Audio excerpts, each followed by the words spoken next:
नमस्कार दोस्तों, जनसुराज पार्टी की एक अहम बैठक शनिवार को सिमरी बख्तियारपुर विधानसभा प्रभारी रविंद्र यादव के आवास पर आयोजित हुई। इस बैठक में पार्टी की रणनीति, संगठन की मजबूती और आने वाले विधानसभा चुनाव को लेकर व्यापक चर्चा हुई। बैठक की अध्यक्षता प्रदेश के नेता किशोर कुमार मुन्ना ने की। मौके पर जिला अध्यक्ष नवल किशोर, शमी मनवर, प्रियंका झा, रजनी बाला सहित बड़ी संख्या में पदाधिकारी और कार्यकर्ता मौजूद रहे। बैठक में यह स्पष्ट किया गया कि जनसुराज पार्टी ऊपर से उम्मीदवार किसी पर नहीं थोपेगी, बल्कि जनता की राय और जन भागीदारी से ही प्रत्याशी चुने जाएंगे। प्रशांत किशोर की इस सोच पर भी जोर दिया गया कि जनता से जुड़ा हुआ सक्रिय और योग्य व्यक्ति ही जनता का प्रतिनिधि बने।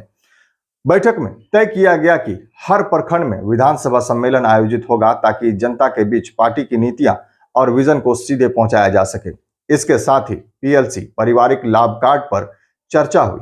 नेताओं ने कहा कि हमारी पार्टी की सरकार बनने पर हर परिवार को यह कार्ड मिलेगा और कार्ड से कम 5 में से 2 से 3 महत्वपूर्ण सुविधाएं सीधे तौर पर लाभार्थियों तक पहुंचाया जाएगा।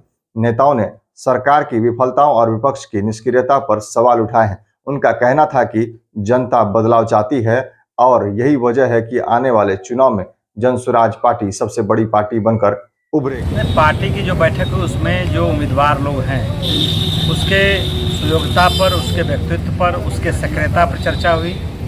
जनसुराज पार्टी ऊपर से उम्मीदवार नहीं थोपेगी, जो जनता के बीच से जनता ही चुनेगी। जो प्रशांत किशोर जी और जनसुराज ने जो लोगों से कहा था कि भाई जनता के बीच से ही उम्मीदवार जनता ही चुन के भेजेगी, उसी प्रक्रिया के तहत ये आज की बैठक हुई है।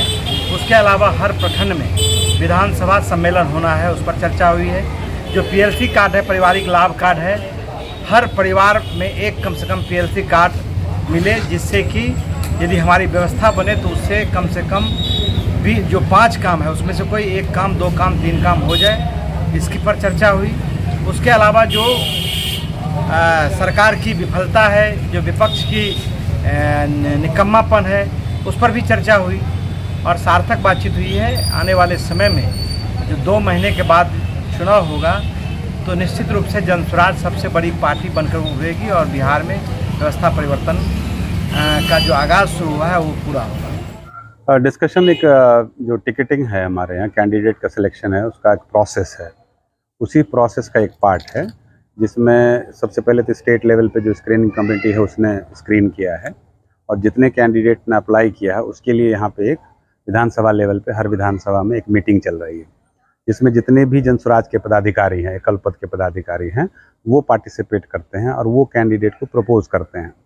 जैसे हमारे यहाँ 3-4 लोग हैं, जैसे लक्ष्मीकांत शर्मा हुए, इरफान खान हुए, मैं हुआ। तो इन तीनों में से किसको ऊपर रखना है, किसको नीचे रखना है, किसके अंदर क्या कमी है, किसने कितना काम किया है, तो सभी एकल पदाधिकारी को ये हक था कि वो बोलें उस चीज़ के लिए।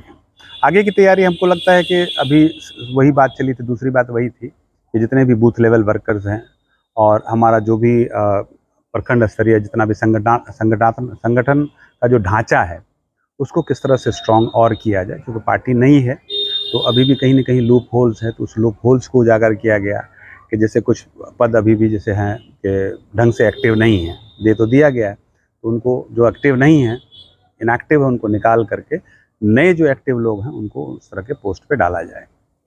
बैठक में उपस्थित कार्यकर्ताओं ने कहा कि आने वाले चुनाव में बिहार में व्यवस्था परिवर्तन की शुरुआत होगी और जनसुराज ही इसका नेतृत्व करेगा। अब आपके अपने शहर सहरसा में खुल चुका है भारत का सबसे भरोसेमंद नाम तनिष्क ज्वेलरी। सोने चांदी की जगमगाहट, हीरे जवाहरात की शान और हर रिश्ते को खास बनाने वाले खूबसूरत डिजाइन्स, सब कुछ अब आपके ही सहरसा में। अगर आप ये वीडियो देखकर आते हैं और बताते हैं तो आपके लिए है स्पेशल ऑफर। तो देर किस बात की, आइए और इस सुनहरे मौके का लाभ उठाइए। तनिष्क ज्वेलरी अब आपके सहरसा में।